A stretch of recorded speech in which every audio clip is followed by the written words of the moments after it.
Assalamualaikum warahmatullahi wabarakatuh. Jumpa lagi dengan saya di Inspirasi Fari. Siswa Inspirasi, kali ini kita akan mencoba melakukan uji kompetensi Asesmen Kompetensi Minimal atau AKM yang sebentar lagi kita hadapi untuk kelas 8. Oleh karena itu, pada kesempatan ini kita akan melakukan uji coba dan melakukan pembahasan soal-soal yang mengacu pada penilaian AKM atau Asesmen Kompetensi Minimal. Kali ini kita akan fokus pada bidang literasi. Pada bidang literasi yang akan diujikan adalah teks fiksi dan teks informasi. Dalam setiap teks akan diberikan 5 soal dalam bentuk pilihan ganda biasa, kemudian pilihan ganda kompleks, menjodohkan, isian singkat, dan juga uraian. Oleh karena itu, untuk bisa menjawab soal-soal tersebut, kalian harus memahami keseluruhan informasi atau isi teks yang ada di dalamnya. Baiklah, kita mencoba mulai melakukan uji coba kompetensi AKM pada bagian yang pertama ini.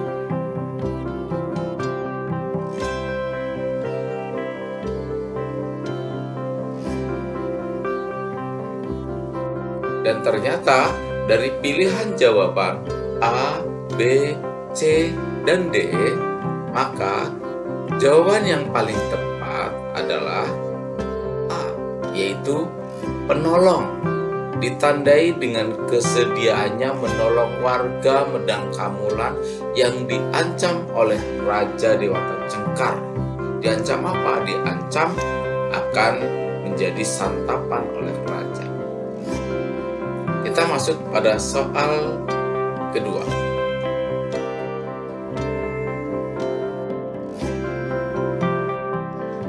Lanjut ke soal nomor 3, yaitu tentukan pasangan yang cocok dari pernyataan berikut ini. Di sini ada 4 pernyataan, yaitu Raja Ajisaka, penguasa hutan, senjata sakti Ajisaka, dan tempat pelemparan Raja Dewata Cengkar atau Prabu Dewata Cengkar. Sementara disediakan 5 pilihan, yaitu Serban, Zaman Keemasan, Laut Selatan, Keris Naga Sakti, dan Hutan. Manakah yang cocok di antara pilihan jawaban itu?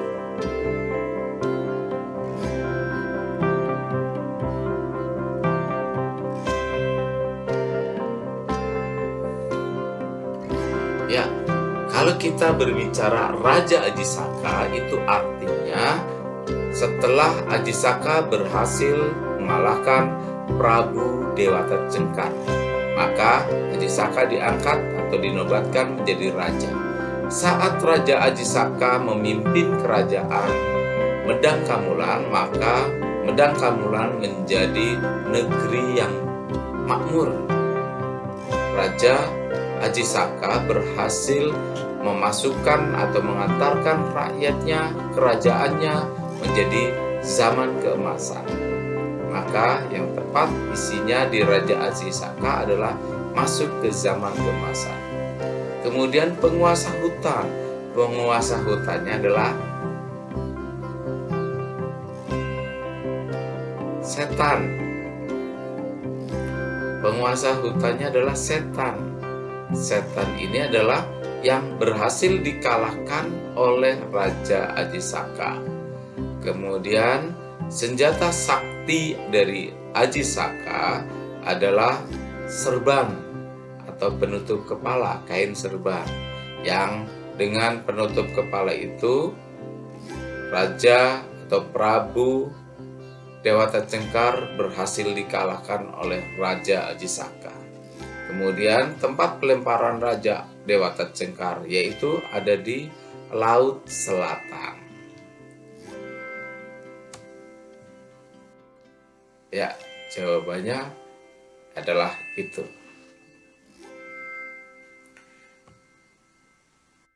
Kita masuk ke soal selanjutnya. Di sini ada soal isian singkat dan soal urean.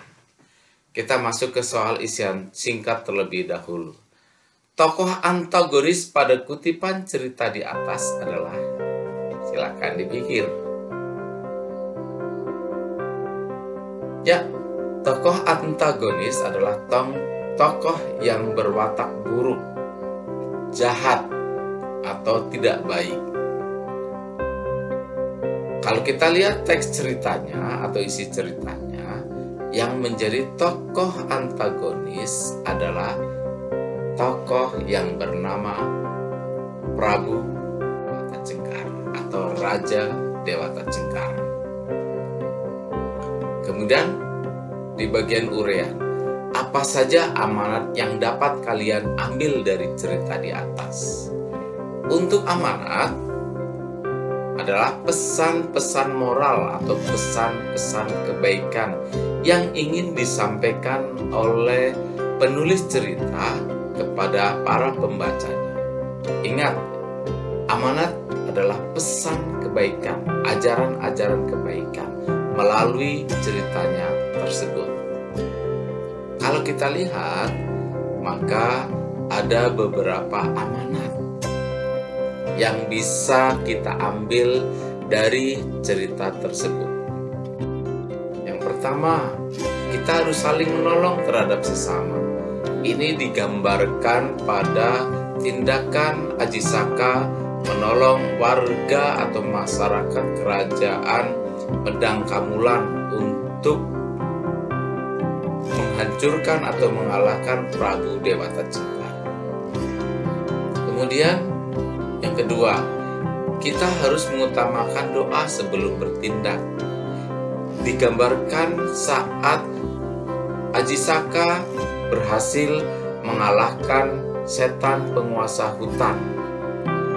Di situ digambarkan Aji Saka berdoa terlebih dahulu sebelum mengalahkan setan, karena kekuatan doa adalah kekuatan yang luar biasa. Yang ketiga, jangan melakukan kezaliman karena kezaliman pasti akan kalah. Ini dilukiskan pada kezaliman yang dilakukan oleh Prabu Dewata Cengkar. Meskipun hebat, meskipun penguasa, tetapi ternyata berhasil dikalahkan oleh Aji Saka.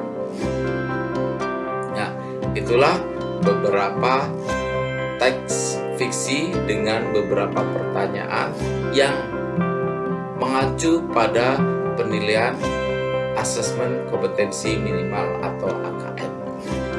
Nah, selanjutnya di bidang literasi ada juga teks informasi. Kita latihan untuk teks informasinya.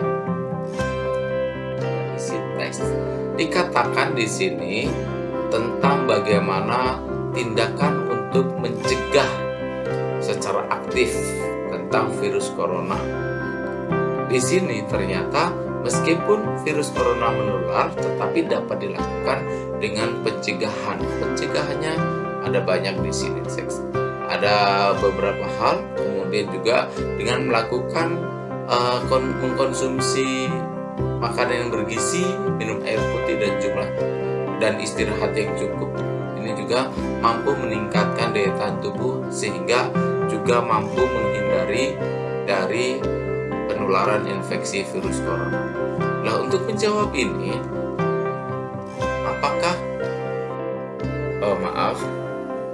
menunjuk, ya, itulah jawabannya. Selanjutnya, belum tentu yang mengalami gejala infeksi corona itu merupakan penderita corona yang positif. Maka jawabannya adalah ini. Baik, kita lanjutkan dengan soal. Jawabannya adalah di sini ada pneumonia. Nah, inilah jawabannya. Kita lanjut ke soal nomor. Kita setuju dengan Ustadz Sabar tersebut? Mungkin alternatif jawabannya begini.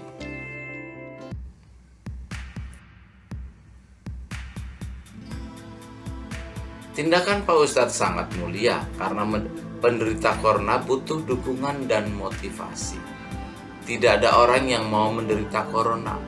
Kunjungan yang dilakukan Ustadz Sabar dapat dilakukan oleh semua orang, asalkan dengan memperhatikan protokol kesehatan. Jaga jarak aman, memakai masker, dan cuci tangan memakai sabun pada air mengalir.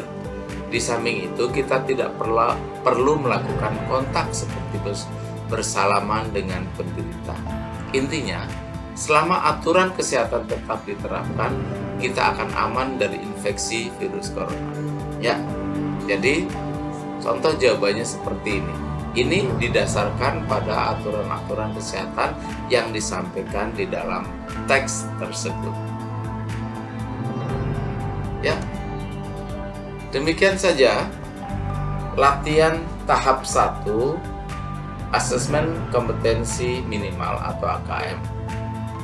Kita berharap akan bertemu lagi di latihan yang kedua dengan bagian numerasi. Jika di antara kalian ada yang masih bingung, silakan ditanyakan pada kolom komentar di bawah video ini. Atau kalian juga boleh berdiskusi dengan Bapak Ibu guru kalian di sekolah. Bantu kami untuk berkembang dengan klik subscribe bagi yang belum, komen yang positif, likes, dan bagikan pada teman-teman kamu, agar teman kamu juga memiliki kesempatan berlatih melakukan asesmen kompetensi minimal. Semoga sukses untuk kalian semua. Sampai jumpa lagi di latihan kedua. Assalamualaikum warahmatullahi wabarakatuh.